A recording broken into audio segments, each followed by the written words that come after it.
আজকের গল্প পাঠের আসরে আপনাকে স্বাগতম। আপনারা শুনছেন ফাল্গুনী মুখোপাধ্যায়ের লেখা উপন্যাস দীপ চাহে শিখা। আজকে উপন্যাসটির পঞ্চম পর্ব। অপেক্ষা করে করে চিনি এখন বুঝেছে মিহির তাকে উপেক্ষা করল, এড়িয়ে গেল। আশাহত চিনির চোখের জলটা সবে পড়েছে। মিনি এসে ধমকের সুরে বলল, খবরদার, কাঁদবি নে। না। চোখ দুটো মুছল চিনি। নিজেকে সামলাতে দেরি হচ্ছে তার। মিনি দেখল, বুঝল যে চিনির মনের অবস্থা করুণ থেকেও করুণ। দিদি তো চায়নি, কেন তাকে আশা দিল ওই বড় বড় শয়তানটা? দিদির মনটাকে এমন নির্মমভাবে পদদলিত করবার কি অধিকার আছে তার? অপেক্ষা করে করে তার দিদি অসহায় হয়ে পড়েছে। মিনি ইনভ্যালিড চেয়ারটা ঠেলে বাইরে আনলো চিনিকে।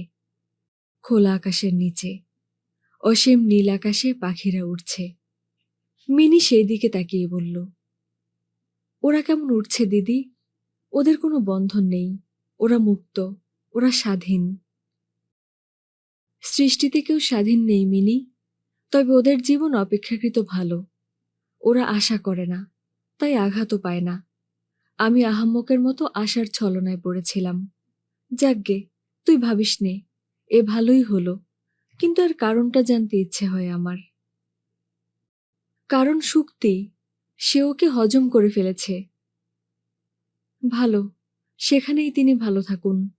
আমি ওর ক্ষতি করতে যে পারলাম না, এর জন্য ঈশ্বরকে ধন্যবাদ জানাই। এ খুব ভালো হলো মিনু। তোর মাথা হলো, তোর মুন্ডু হলো, তোর পিণ্ডি হলো। কেন? জানিস, সোসাইটির কোনো ছেলে ওকে বিয়ে করতে চায় না, কিন্তু অধ্যাপকের মেয়ে, অত অঢেল ধন সম্পত্তির মালিক ওরা। অমন সুন্দরী সঙ্গীতজ্ঞা, শিক্ষিতা, তাছাড়া বাকপটু, সব রকমই হাই সোসাইটির যোগ্য মেয়ে শুক্তি। তবু মিহিরকে কেন ধরেছে জানিস? কেন? মিহির তো খুব ভালো পাত্র। হ্যাঁ ভালো, আমাদের পাড়ায় ভালো, কিন্তু ওদের পাড়ায় নয়। ওখানে সব বিলিতি মরশুমি ফুল থাকে, গোলাপ, ডালিয়া, ক্রিস্যান্থিয়াম, বুগেনভিলিয়া। চম্পা চামেলি, শিউলি করবি জবার দেশ নয়, বুঝলি? কিছুই বুঝলাম না। মিহির ওখানে ভোমরা নয়, গুবরে পোকা, তবু এরা মিহিরকে নিতে চায়। তার কারণ, শুক্তি এত বেশি বহির্মুখী মেয়ে। তোমরা পণ্ডিতি ভাষায় যাকে গোষ্ঠী যুজিকা বলো। ওর সঙ্গে যে যতই মেলামেশা করুক, বিয়ে কেউ করতে চায় না ওকে। মিহির তাকেই বিয়ে করবে? করবে, করুক, জীবনটা তার জ্বালাময় হোক, আমি দেখে খুশি হব। কি সব বলছিস মিনি? তোর উচিত ওকে সতর্ক করে দেওয়া। না, তাহলে ও ভাববে আমাদের স্বার্থ আছে, তাই শুক্তির নামে আমি বদনাম দিচ্ছি। জানিস দিদি, বইয়ের পোকা তুই, তোর কোনো জ্ঞান বুদ্ধি হলো না এখনো। এই মোহ যার হয়, অর্থাৎ যখন কোনো পুরুষ মোহগ্রস্ত হয়, তখন কারো কথা সে শোনে না। যে বলতে যাবে সেই আহাম্মক। এখন মিহিরকে কোনো কথা বলতে গেলে হিতে বিপরীত হবে। অনর্থক আমি তার বিরাগভাজন হব। কি আমার দায় পড়েছে? তুই শুধু দেখে যা। শুক্তি কি সত্যি এরকম মেয়ে? তোকে মিথ্যে বলে আমার লাভ কি দিদি? তোকে খুশি করতে, তোর জীবনটা সফল করতে আমি মিহিরকে নিলাম না, এ কথা তোকে বলেছি। এখন বুঝলাম, মিহির একটা পাজি, হতভাগা। ওর বিদ্যে বুদ্ধি রূপগুণ সবই কলঙ্কিত মনে হচ্ছে। ওর নাম পর্যন্ত আমি সহ্য করতে পারছি না। তুই ওর জন্য মন খারাপ করিস নে দিদি, দোহাই তোর। তোর বরাতে এটা ভালোই হয়েছে যে ওরকম একটা নরপশুর হাতে তুই পড়লি নে। তুই বেঁচে গেছিস দিদি। রাগে ঠোঁট কামড়াচ্ছে মিনি। ঠিক এই সময় কে এসে খবর দিল, মাস্টার মশাই এসেছেন। কে? মিহির বাবু? হ্যাঁ, উনি আসতে চান এখানে। আসুন, ডেকে দে ওকে। কথাগুলো বলল চিনি। ৮ মিনিট পরেই এলো মিহির। কাছের টুলটা এগিয়ে দিতে দিতে মিনি বলল, সুপ্রভাত। না না, সুসন্ধ্যা। বসুন স্যার, আমি দেখি যদি চাটা কিছু জোগাড় করতে পারি। মিনি চলে যাচ্ছে। মিহির তাড়াতাড়ি বলল, চা পরে হবে, শোনো কথা আছে, বসো একটু। কথা? আমার সঙ্গে? না, আমার সঙ্গে কোনো কথা থাকতে পারে না। আছে, খঞ্জনীকে নিশ্চয়ই চেনো তুমি। হ্যাঁ, ওর নামেই ও চেনা, আমি তো পড়েছি ওর সঙ্গে। ওর দাদার নাম অঞ্জন, জানো তো? জানি। ওর মার নাম রঞ্জিতা। সব ওরা ইয় সংযুক্ত জ। উপাধি ভঞ্জ। তবে খঞ্জনের কেউ গঞ্জিকাও খায় না। শুনেছি ওর বাবা দিবাকর ভঞ্জ নাকি নম্বর 1 শতরঞ্জ ব্যক্তি। তার মানে? মানে তিনি নাকি রাজা যুধিষ্ঠিরের সঙ্গে শতরঞ্জ অর্থাৎ পাশা খেলতেন। ও, ওসব রঙ্গরস এখন বাদ দাও মিনু। দিয়েছি। কদিনই হলো ছেড়ে দিয়েছি।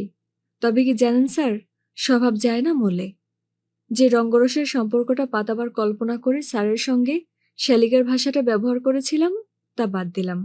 এখন আদেশ করুন স্যার। চেয়ে দেখল মিহির। চোখ মুখ কেমন যেন অশান্ত উগ্র হয়ে উঠেছে মিহির, নিষ্ঠুর হয়ে উঠেছে। অপরাধীকে কঠোর দণ্ড দেবার সময় হয়তো বিচারপতিদের মুখও এত বেশি কঠিন হয় না। মুখে হাসি টেনে বলল মিহির, বসো মিনু, তুমি অকারণ আমার উপর চটে আছো। না, আপনার উপর কেন আমি চড়তে যাব? মাইনে করা মাস্টার ছাড়া আর কি আপনি? আপনি কি আমার প্রিয়তম প্রাণেশ্বর যে চটে যাব? কি কথা আছে বলুন। এতটা উত্তেজিত কেন হচ্ছিস মিনি? অকারণে অশান্তি করিস নে। উনি কি বলতে চান শোন। শুনবি তুই? আমি ওর প্রেমে পড়তে যাইনি যে আবল তাবল শুনতে হবে। শুনুন স্যার, বাড়িতে এসেছেন, চা একটু খাবেন তো? মাইনে করা মাস্টারের পক্ষে সেটা খুব বেশি ধৃষ্টতা হবে নাকি? না, আজ আপনি শুধু অতিথি। পূর্ব পরিচয়ের সূত্রে এবং আমাদের শিক্ষাগুরু হিসেবে আপনার আপ্যায়ন করা আমাদের কর্তব্য। অনুগ্রহ করে চা একটু খান। আনবো? আচ্ছা, আনো। মিনি চলে গেল। মিহির যথেষ্ট ক্ষুব্ধ হয়েছে মিনির কথায়। কিন্তু মিনিকে সে চেনে। মিনি চিনি নয়। সে হয়তো মিহিরের এ কদিনের জীবনের প্রতিটি ঘটনাকে জেনে ফেলেছে, যাতে মিহিরকে অপরাধী সাব্যস্ত করা অসাধ্য নয় তার পক্ষে। এবং মিহিরও বুঝছে সে স্বয়ং অপরাধী। মিনি চলে গেল। মিহির আস্তে আস্তে বলল চিনিকে, কেমন আছো? কান্নায় ভেঙে পড়তে চাইছে চিনির দেহখানা। সে অতি কষ্টে আত্মসম্বরণ করে সযত্নে মুখে হাসি টেনে নিয়ে বলল, ভালোই। আমি কদিন আসতে পারিনি জরুরি একটা কাজের জন্য। কাজটা শেষ হলো? না, আরো কদিন দেরি হবে। হোক। কোনো পড়াশোনার ব্যাপার নাকি থিসিস কিছু? ওই রকমই কিছু একটা, পরে জানাবো। চিনি আর কিছু শুধালো না। মিনি চা নিয়ে এলো। শোনো মিনু, অকারণে আমার উপর রাগ করো না। তোমার জন্য একটি সুপাত্র। থাক থাক, আমাকে ঘুষ দেবার চেষ্টা করবেন না স্যার, ও আমার হজম হবে না। ঘুষ? হ্যাঁ, আমাকে ওই ভঞ্জ পরিবার দেবার জন্য আপনার প্রস্তাব অগ্রাহ্য হয়ে গেছে, এ খবরও আমি জানি। জানিয়েছে ওদেরই মেয়ে খঞ্জনী। কি বলেছে সে? সে বলেছে, মার যে কি বাতিক বুঝি না, তোর নামে ইয় সংযুক্ত জ নেই বলে তোকে বউ করবে না মা। আর আপনি এই প্রস্তাবটুকু সম্বল করে সপ্তাহখানেক এখানে না আসার লজ্জাটা ঢাকতে এসেছেন। ওটা ঘুষ ছাড়া আর কি? খান, চা খান। বোটানিক গার্ডেনে তো আপনার নিমন্ত্রণ হয়নি। তুমি তো দেখছি একটা সাংঘাতিক গোয়েন্দা। কোথায় পেলে এসব খবর? গোয়েন্দারা কিন্তু কোনো সময় অত সহজে খবর ভাঙে না। তাদের কাজ গুপ্তভাবে করে যাওয়া। থাক ওসব কথা। তাহলে ওখানে বিয়ে করতে রাজি নও তুমি? ওর মা তো শটান জবাব দিয়েছেন, আবার ও কথা কেন বলছেন? ওর বোন, বাবা আর স্বয়ং অঞ্জনও চায় তোমাকে। ও কথা থাক এখন, পরে আমি ভেবে বলবো। নিন চা খান। চলে গেল মিনি চায়ের ট্রেটা রেখে। চা খাওয়াচ্ছে চিনি। মিহির বলল চা খেতে খেতে, কদিন আসতে পারিনি। আশা করি তুমি আমার উপর রাগ করনি তো? না, রাগ করব কেন? তবে খুবই দুঃখ পেয়েছি। আসবেন কথা দিয়ে না এলে বড়ই নৈরাশ্য জাগে মনে। তা ঠিক, মিনি আমার উপর দারুণ রেগে আছে। ওকে ঠান্ডা করতে কিছু ওষুধ জোগাড় করেছিলাম, কাজে লাগলো না দেখছি। ওসব করবেন না, মিনি অত্যন্ত বুদ্ধিমতী মেয়ে, সে সব বোঝে। তাই তো দেখছি, পড়াশোনাতে খুব ধারালো না হলেও এদিকে তার বুদ্ধি অত্যন্ত প্রখর। যাক, আমি জরুরি কাজটা শেষ করেই আসব, ভেবো না তুমি। আচ্ছা, সেটা কবে নাগাদ শেষ হবে?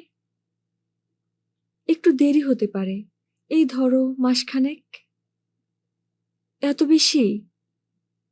হ্যাঁ, কাজটা একটু জটিল। লোকসাহিত্যে আধ্যাত্মিকতা নিয়ে গবেষণা করছি, দূরপল্লী অঞ্চলে যেতে হচ্ছে। তুমি নিশ্চয়ই বুঝবে কাজটা কত কঠিন। হ্যাঁ, তা তো সত্যি। এ বিষয়ে আমি কোনো সাহায্য করতে পারবো তো?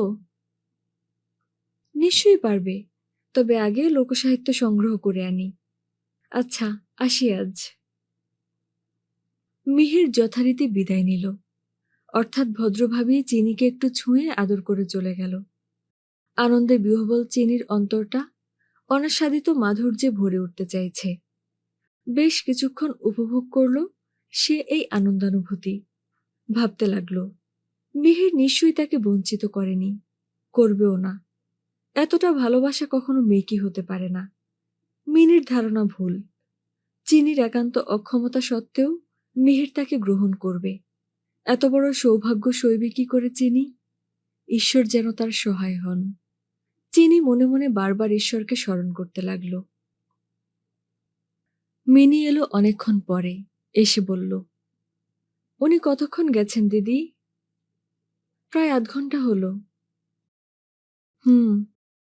মিনি বিরক্তির সুরে শুধু হু বলে চুপ করে রইল।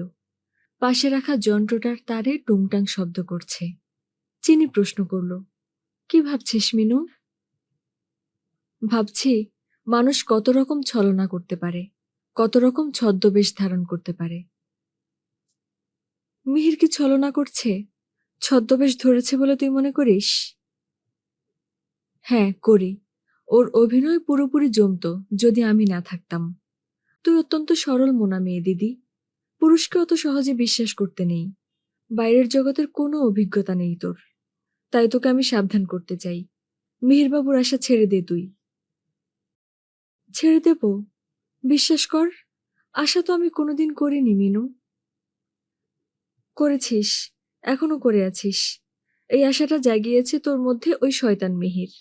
ও তার উদারতা আর মানবতা আর সুমহান প্রেমের মহিমা দেখাতে চেয়েছিল তোকে বিয়ে করে। হয়তো বিয়ে তোকে করত, কিন্তু হঠাৎ এই সত্য ডাক্তার আর তার বোন শুক্তি এসে গোল পাঠালো। তোকে সে বিয়ে করবে না। নেহাত চক্ষু লজ্জাটা বাঁচাতে আজ এসেছিল।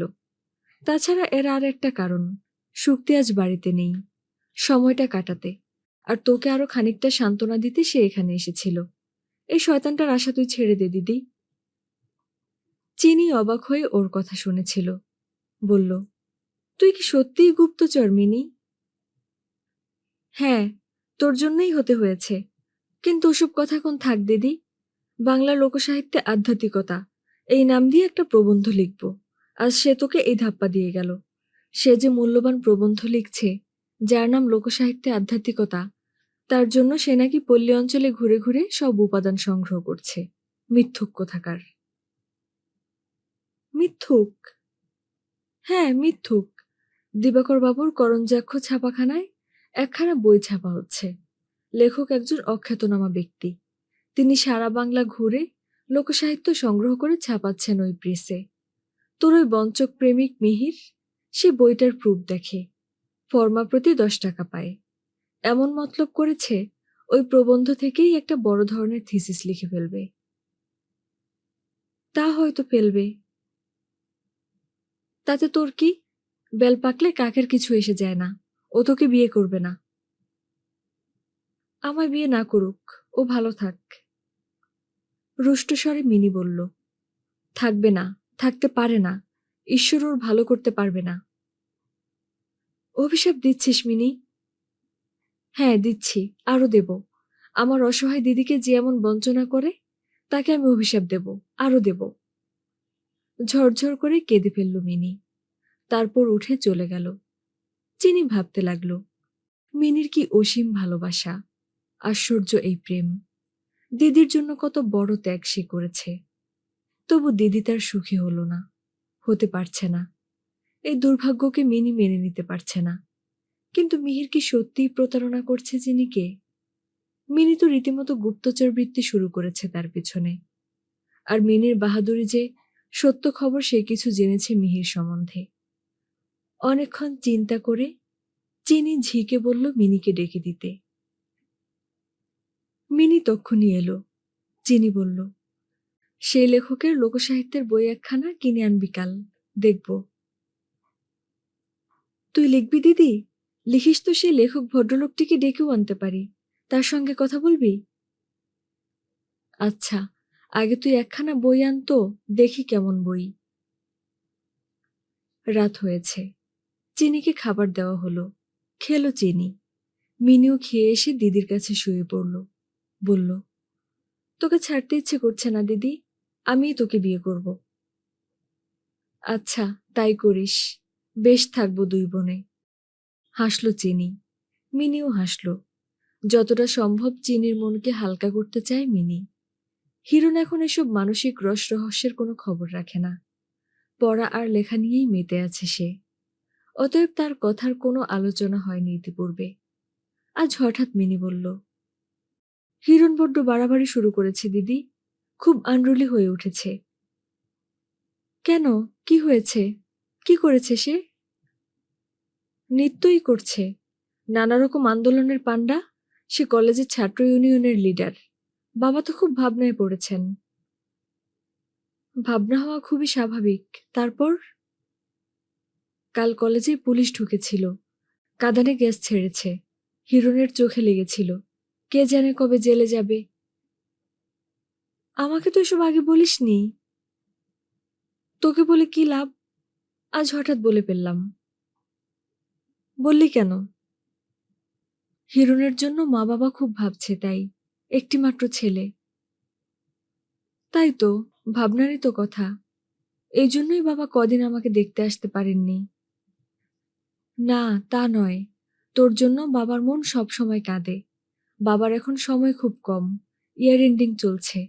তাছাড়া বাবা ভেবেছিলেন মিহির আসে, তুই ভালো আছিস, তাই বাবা আসেন না। কাল আমি বাবাকে বলে দেব যে মিহিরের কথা সব ফাঁকা। ও বঞ্চক, প্রতারক। ওর নাম করতে ঘেন্না হয়। তুই মিহিরকে এতটা নীচ ভাবছিস কেন মিনি? সে যা তাই বলছি। আমি তো তার প্রেমে পড়তে যাইনি। তোর মতো রঙিন চোখে তাকে দেখব না আমি। আচ্ছা, ঘুমো, ঘুমো এবার। রাগ করলি দিদি? না রে, রাগ করবো কেন? মেয়েরা একবার ভালোবাসলে আর তাকে ভুলতে পারে না, তাই না দিদি? তুই ওকে ভুলতে পারছিস না? চিনি কোনো কথা বলল না, চুপ করে শুয়ে রইল। মিনি হঠাৎ বেডশুইচ টিপে দিয়ে আলো জ্বেলে দেখল চিনির দুই গাল বেয়ে জলধারা গড়িয়ে পড়ছে নিঃশব্দে। ওর অশ্রুসিক্ত মুখখানিতে চুমু খেতে খেতে মিনি ডাকল, দিদি। চিনি ওর বুকের মধ্যে মুখটা গুঁজে চুপ করে শুয়ে রইল। উপর থেকে নামতে নামতে মিহির ভাবছিল, চিনিকে সে ধাপ্পা দিতে পারলেও মিনিকে ঠকাতে পারেনি। চিনি সরলা বালিকার মতো তার যা কিছু ছিল সমস্তই সমর্পণ করে দিয়েছে মিহিরকে। জীবনের প্রত্যক্ষ অভিজ্ঞতা চিনির এতই কম যে তাকে ঠকানো অত্যন্ত সহজ ব্যাপার। বিদ্যে তার যতই থাক এবং বুদ্ধি তার যতই তীক্ষ্ণ হোক, মানব চরিত্র সম্বন্ধে তার কিছুই ধারণা নেই। চিনিকে এমন করে ঠকানো তার উচিত হচ্ছে না। চিনির জীবনকে এভাবে জ্বালাময়ী করে দেবার সমস্ত দায়িত্ব এবং পাপ, হ্যাঁ পাপই, সবই মিহিরের। মিহির অন্যায় করছে, সজ্ঞানে প্রতারণা করছে চিনিকে। শিক্ষিত মার্জিত রুচির যুবক মিহির। বর্তমানে শক্তির উপর মোহ তার যতই প্রবল হোক। চিনির আত্মসমর্পণ এবং অটল বিশ্বাস দেখে সে ভাবল, দরকার নেই শক্তিকে, মিহির চিনিকেই বরণ করে নেবে। জীবনে প্রথমে যা সে করতে চেয়েছিল। কোথায় যেন একটা শঠতা তার মনকে নাড়া দিচ্ছে, প্রতিনিয়ত প্রতিবাদ করছে। কি হবে তাকে নিয়ে? কোন কাজে লাগবে ও? ওর উপর দরদ আর সহানুভূতিই যথেষ্ট। তার বেশি দিয়ে কেন মিহির তার নিজের জীবনটাকে বঞ্চিত করবে, বিশেষ করে যখন সে এমন একটা সুযোগ পেয়েছে শক্তিকে লাভ করবার। চিন্তিত মিহির ফিরতে লাগলো বাড়ির দিকে। রাত তখন বেশি হয়নি। পথচারীরা ভিড় জমাচ্ছে ট্রামে, বাসে, ফুটপাতে। একখানা রিকশা নিয়ে মিহির ফিরল তার ফ্ল্যাটে। দিবাকর বাবুর বাড়িতে তখনও সঙ্গীত চর্চা চলছে। পল্লী সঙ্গীত। হয়তো সেই ভদ্রলোক যিনি লোকসাহিত্য সংগ্রহ করেছেন তিনিই গাইছেন। মিহির অল্পক্ষণ কান পেতে শুনল। ওই ভদ্রলোকটি বাংলার বহু বিচিত্র পল্লীগাথা, গান এবং গল্পও সংগ্রহ করে ছাপাচ্ছেন। ওই থেকে কিছু একটা করা যাবে ভেবে রেখেছে মিহির, এবং সেই কথাই আজ চিনিকে সে বলে এলো। অবশ্য কে জানে সত্যিই কিছু সে লিখতে পারবে কিনা। বইটা সবে বেরিয়েছে, কাল একখানা এনে পড়ে দেখবে মিহির। না, কাল হবে না, সময় নেই। কাল শক্তির সঙ্গে যেতে হবে ডায়মন্ড হারবারে বেড়াতে, অথবা দীঘা, বা আর কোথাও নিয়ে যাবে শক্তি। কোথায় নিয়ে যাবে কে জানে।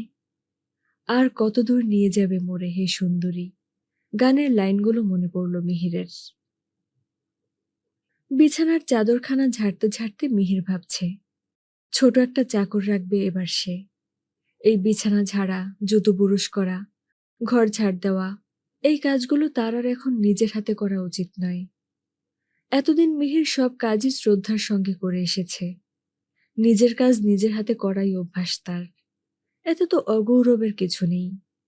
আগে সে কুকারে রান্না করে খেত, এখন খায় একটা মেসে, সেটা সময়ের অভাবের জন্যে। আজ হঠাৎ চাকর রাখার কথা কেন মনে হলো তার? হলো কারণ হলো শক্তি। শক্তি হয়তো কোনোদিন তার ফ্ল্যাটে এসে যেতে পারে। তার চোখে এগুলো খুব খারাপ দেখাবে। কালই একটা চাকর রেখে দেবে মিহির। দিবাকর বাবুকে বললেই হয়তো কালই জোগাড় করে দেবেন তিনি। শুয়ে পড়ল মিহির। চিনিকে বঞ্চনা করে আসার গ্লানিটা আর মনে পড়ছে না তার। এখন শক্তির কথাই মনে জাগছে। কোথায় চিনি আর কোথায় শক্তি? ইনভ্যালিড অক্ষম একটা মেয়ে, আর সোসাইটির সুন্দরী তরুণী শক্তি, যাকে লাভ করবার জন্য বহু যুবকের রাত্রি নিদ্রাহীন হয়।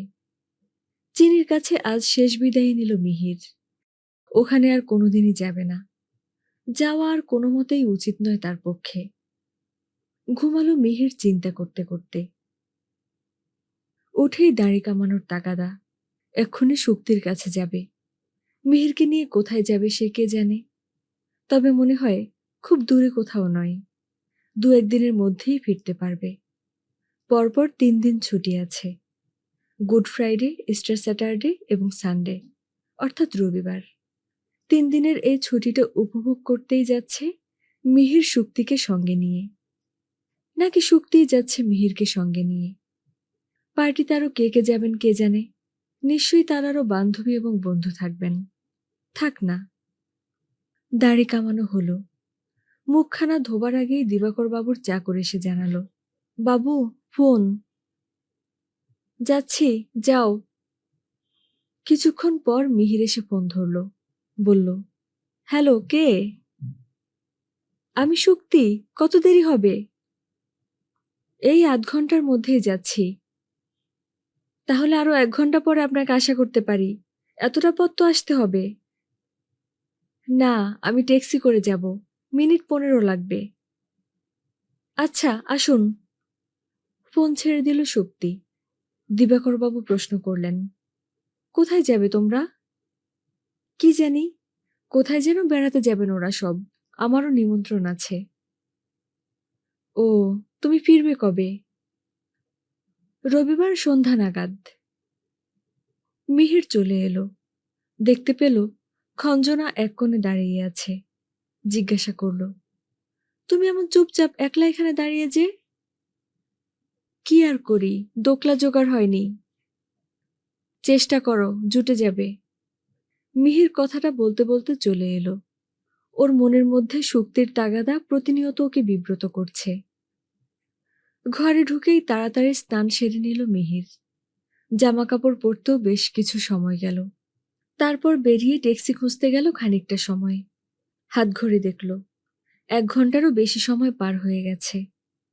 ট্যাক্সির ড্রাইভারকে বকশিসের লোভ দেখিয়ে মিহির প্রায় ছুটেই যখন এসে পৌঁছালো, তখন ডাক্তার সত্য রায় পার্টিকে রওনা করে দিয়ে ফিরছে। মিহিরকে দেখে বলল, তুই এত দেরি করে এলি? কি করব বল, অনেকটা দূরে বাসা। ওরা এখন কোথায় সব? চলে গেল তো, ট্রেনেই গেল সব।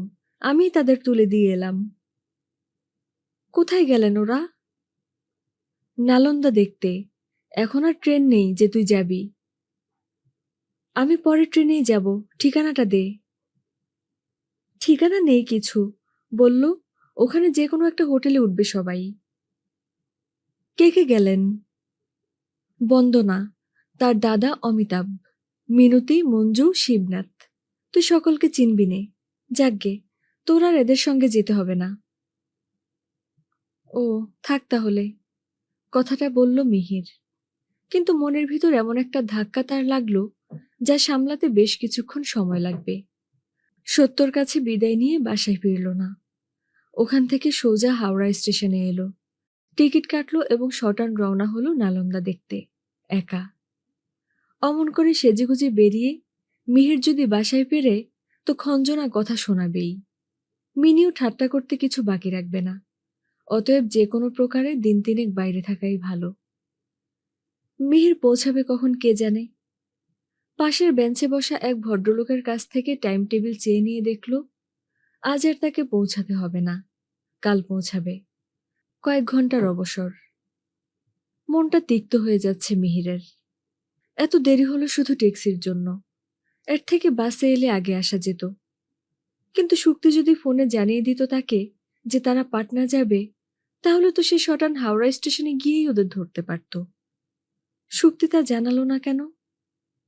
মধ্য কলকাতা থেকে পুরো দক্ষিণে গিয়ে আবার উত্তর পশ্চিম দিকে যাওয়ার সময় তো বড় কম লাগে না। শুক্তির এটা ইচ্ছাকৃত গোপনতা, নাকি সে এতটা খেয়াল করেনি? গেছে ওরা কয়েকজন ব্যক্তি একসঙ্গে। বন্দনার দাদা বড় ইঞ্জিনিয়ার, অমিতাভ হলো আমেরিকা ফেরত বড় ডাক্তার, শিবনাথ কৃষিবিজ্ঞানী। আর কে কে আছেন কে জানে। ভালো, দেখা যাক কোথায় গিয়ে দাঁড়ায় মিহির।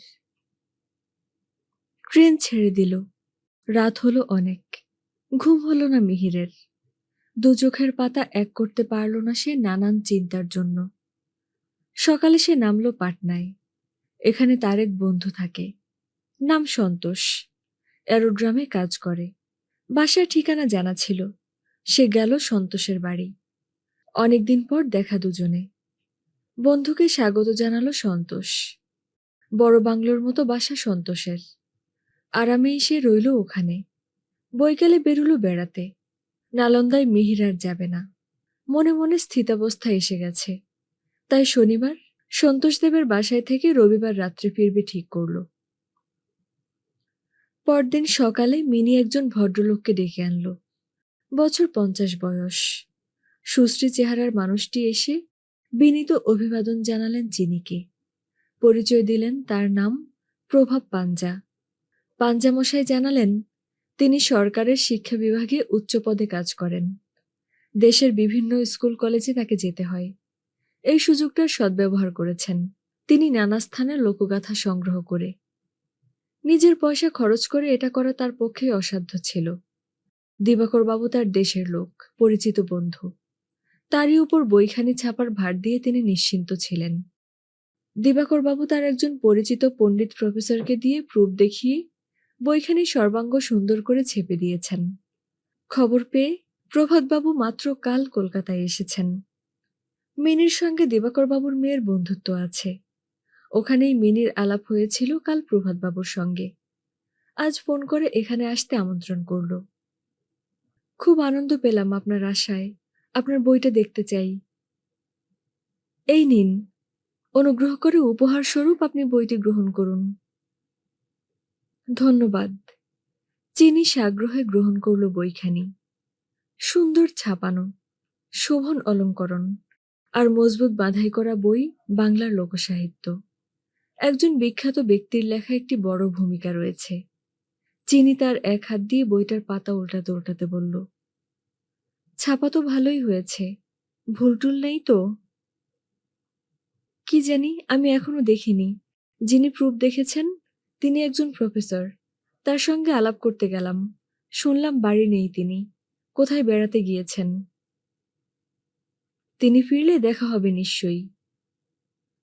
না, এবার হলো না। আমার তো আর ছুটি নেই, আজ রাত্রেই ফিরতে হবে। প্রভাতবাবুকে চা খাওয়ালো মিনি।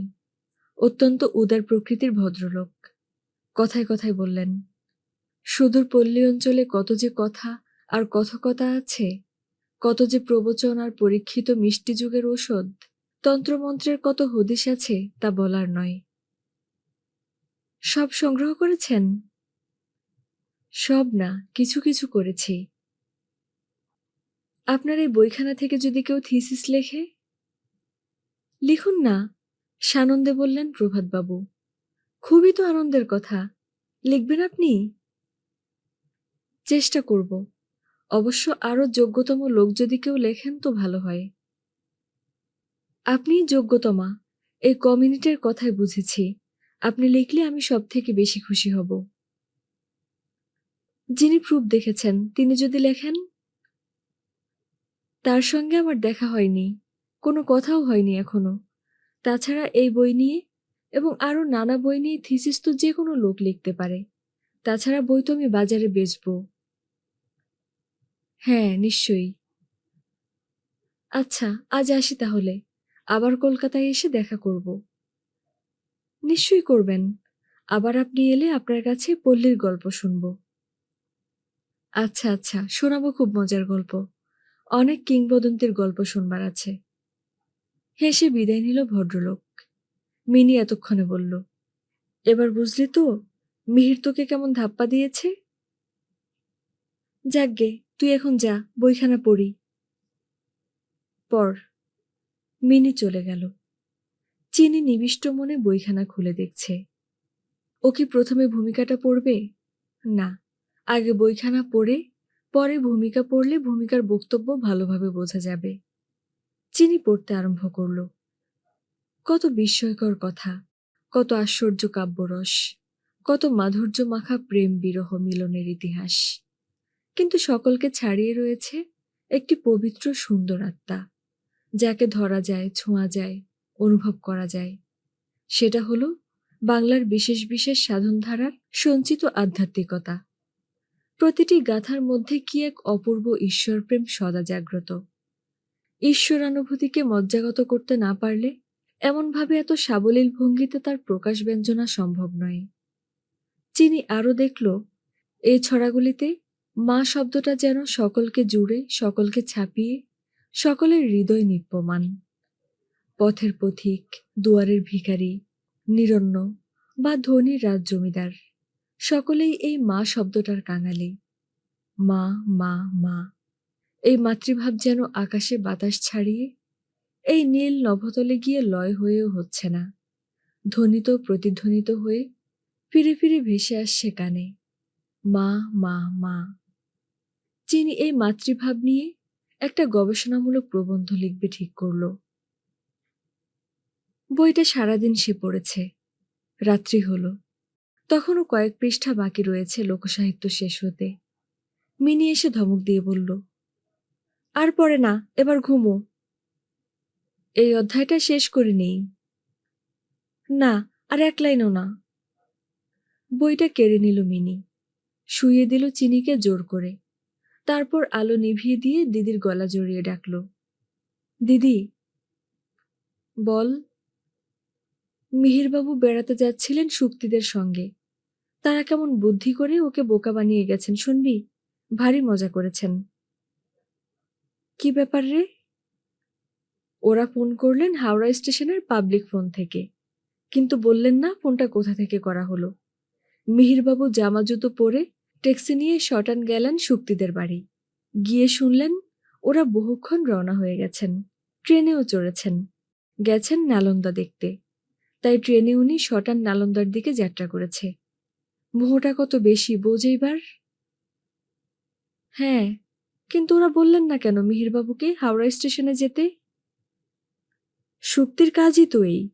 সে অমিতাভ নামক জনৈক আমেরিকা ফেরত ডাক্তারকে পেয়েছে। ঘটক হচ্ছেন ওর দাদা, স্ত্রী সত্য ডাক্তার নিজে। অতএব সহজেই বুঝতে পারছিস দিদি যে মিহির এখন বাতিল। বাতিল কেন? তোর মতো মুখ্য মেয়েকে বোঝানো যাবে না, বুঝলি? কেন? কারণ মিহির তো কোনো একটা কলেজের সামান্য মাইনের প্রফেসর। না আছে বাড়ি, না আছে গাড়ি। তাকে শুক্তি বিয়ে করবে কেন? আর ওই অমিতাভ, বিলেত ফেরত লাখপতির ছেলে, বিলেত মার্কা পোশাক পরিচ্ছদ, বর্ণে অসবর্ণে একেবারে সাহেব লোক। তাকে পেলে মিহির তো তার কাছে একেবারে চাকর বনে যাবে। চিনি চুপ করে ভাবছে। তাকে নীরব থাকতে দেখে মিনি বলল, ঘা খেয়ে মিহির হয়তো ফিরতে পারে, কিন্তু খুব সাবধান দিদি। কি সাবধান হব? ওকে নিবি নে কিছুতেই। ও বঞ্চক, ও ঠক, প্রতারক, বিশ্বাসঘাতক। চুপ কর মিনু। অসহ্য লাগছে? হায় রে, দুর্ভাগিনী নারীর প্রেম। তোর জন্য কান্না পাচ্ছে দিদি। এই স্বর্গীয় প্রেম তুই ও লোফার লোকটাকে কেন দিলি? কেন দিলি বল? মাথা ঘুরে মরতে ইচ্ছে করছে আমার। মিনি সত্যই চিনির বুকের উপর মাথাটা ঠুকতে লাগলো। চিনি ওকে শান্ত করে ধীরে ধীরে বলল, লক্ষ্মী বোনটি, আমার প্রেম নিষ্কলঙ্কই থাক। এটাই তুই ভগবানের কাছে প্রার্থনা কর, আমি যেন কোনো অবস্থাতেই দ্বিচারিণী না হই। মিনি অবাক চোখে চেয়ে আছে চিনির মুখের দিকে। চিনি আবার বলল, যেটুকু আমি পেয়েছি তা অতি সামান্য। তবু একদিন এক মুহূর্তের জন্য উনি আমায় ভালোবেসেছেন। এই সত্য আমার জীবনে আমি অমর করে রাখবো মিনু। হা ভগবান, এই আশ্চর্য প্রেমকে তুমি বঞ্চনা করলে প্রভু। এত নিষ্ঠুর তুমি। মিনি পাশ ফিরে শুল। কাঁদছে সে। গল্প পাঠের সাথে থাকার জন্য ধন্যবাদ। আজকে ছিল ফাল্গুনী মুখোপাধ্যায়ের লেখা উপন্যাস দীপ চাহে শিখার পঞ্চম পর্ব। এর পরবর্তী পর্ব শুনতে সাবস্ক্রাইব করে আমাদের পাশে থাকুন। আর অবশ্যই নিজের যত্ন নিন এবং ভালো থাকুন। টাটা।